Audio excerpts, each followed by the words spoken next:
Mold here for my epoxy table. What I've done is I've cut my MDF to size, and I've cut strips to go all the way around the size. So I don't know how well you can see it. I'll back up a little bit. But here's the size. I put one side on already before I started the video, and in the process of attaching all the sides. We just go down through there, attach all the sides. I've pre-drilled them, spaced them evenly, made sure the holes were square. You can see that little guy there. This is a side piece. I go about a foot apart on the long side and then just go 2 inches in on the ends and then split it in the middle.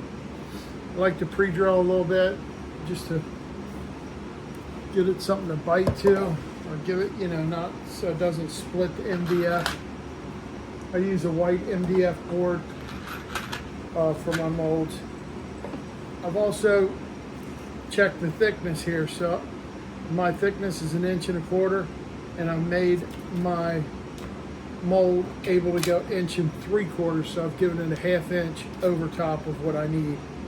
Obviously, if you were doing a 2-inch thick table, you'd want to make it about 2.5 inches from the top of here. So you got to add in your 3/4. So for me, this piece is 2.5 inches to give me my finish of right about 1.5 inches, call it. So I've already got this piece on square, so I'm going to start at this corner right here.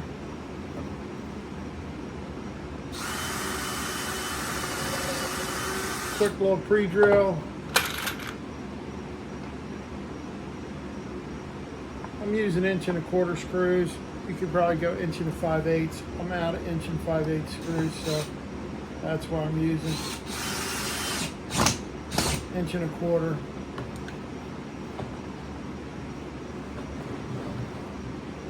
And we just keep working our way around the entire perimeter doing that. We'll put everything together dry, check our fit, make sure we like everything, and we'll take it all back apart, and I'll pick you back up then when we start putting some silicone down. All right, we've got it all back apart now, and I also, when I mark the tops, I marked this piece here too, so the corners are all marked, so I know where I'm at once I dry put together.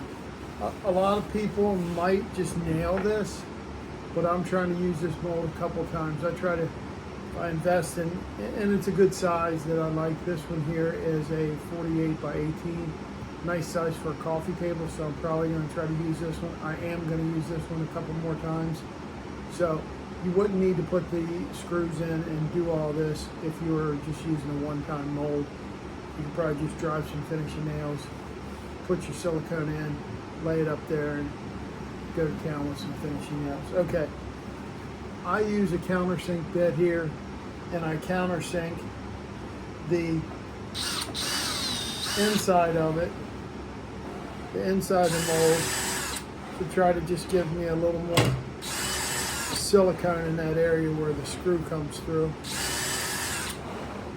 It's something I do.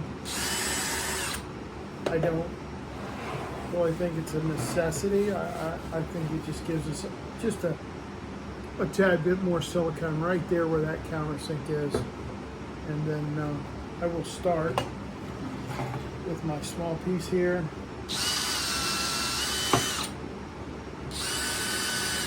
Or I'm sorry, I've told you a story. I'm going to start with a long piece because it's going to be flush. Okay, so I got a star here, got a star there, and I got a cross on this one, and I got a star on this one. So this is this corner here with the stars. So get all these guys ready.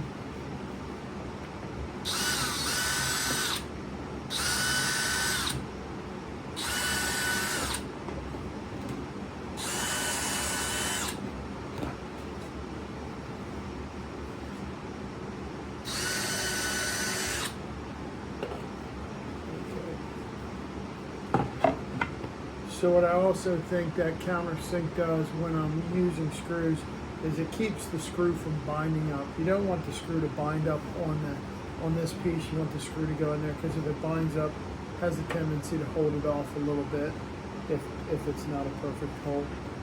So I come here, I check both ends.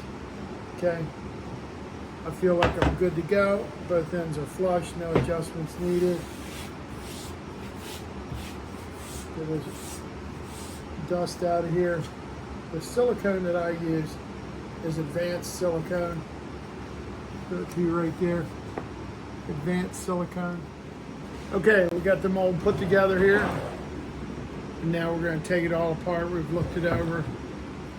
Look for gaps, anything like that in the corners. And I'll show you a little tip that I do when we come back. Molds together, we'll disassemble and lube it up with a little bit of silicone and put it together for good. Another thing I like to do is mark the corner. I mark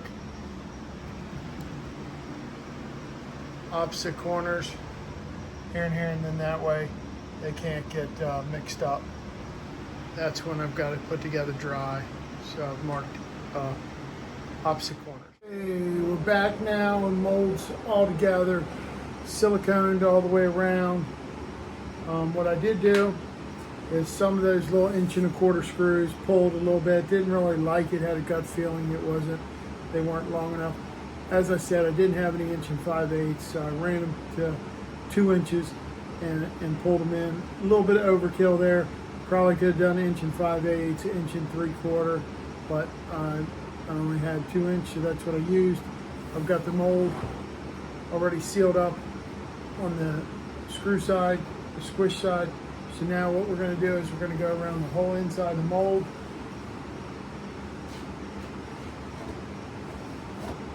Put on a rubber glove. Tell you what, I'm just going to put on a pair. Never tends to, I'm left-handed, but I tend to find out that I'm using my right hand for something to. So what we're going to do, I'll get a little piece of rag here.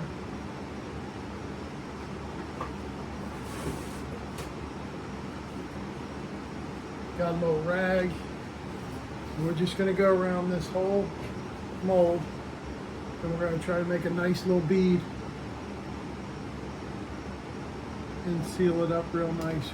Now keep in mind, in this process here, you don't want big globs, because it's going to show up in your epoxy when you pour. So if you have a corner that is a huge glob in the corner, that's what the epoxy is going to look like. So we can cut it, we can round it, we do a lot of different things to get rid of that. But if you've got that big glob there, it makes the finishing work a little more tedious. Not impossible, but just makes it a little tedious. So try to be as neat as you can with the silicone, and just remember that it's going to show up in the final piece. Get here in the corner, just take our finger and all the way down there.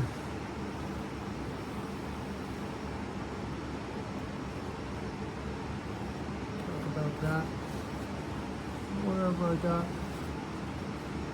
Right there, I got a little bit over into the mold.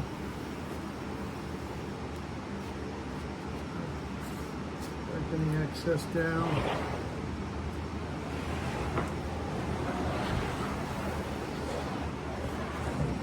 And that's what I'm going to do. I'm going to seal up all these corners. There you are. I'm going to seal up all these corners, and I'll get right back with you.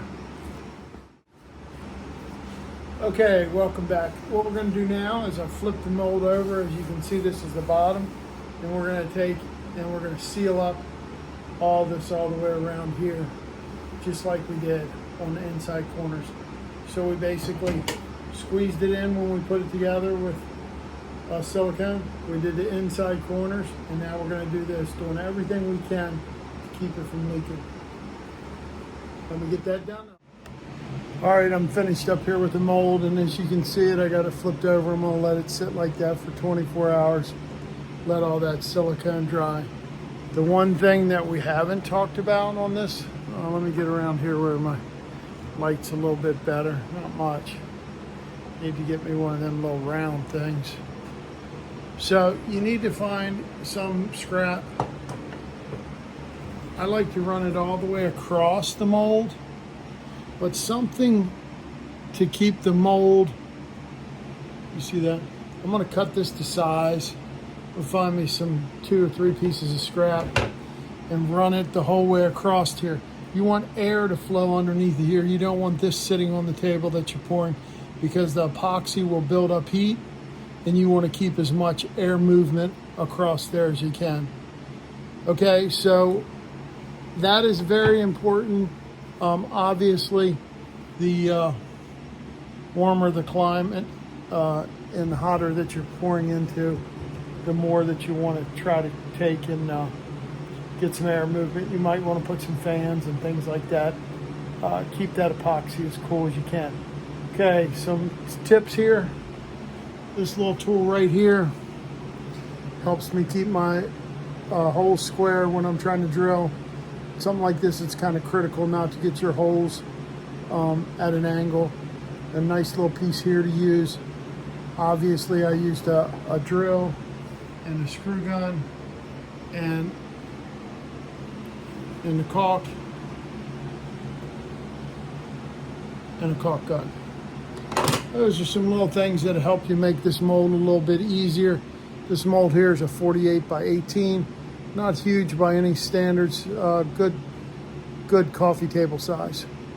Well, thank you for watching. I hope I've helped you in some way. And if I have, please be kind enough to like and subscribe to the channel. More good stuff to come. Thank you for watching. Colliers Wood Shop.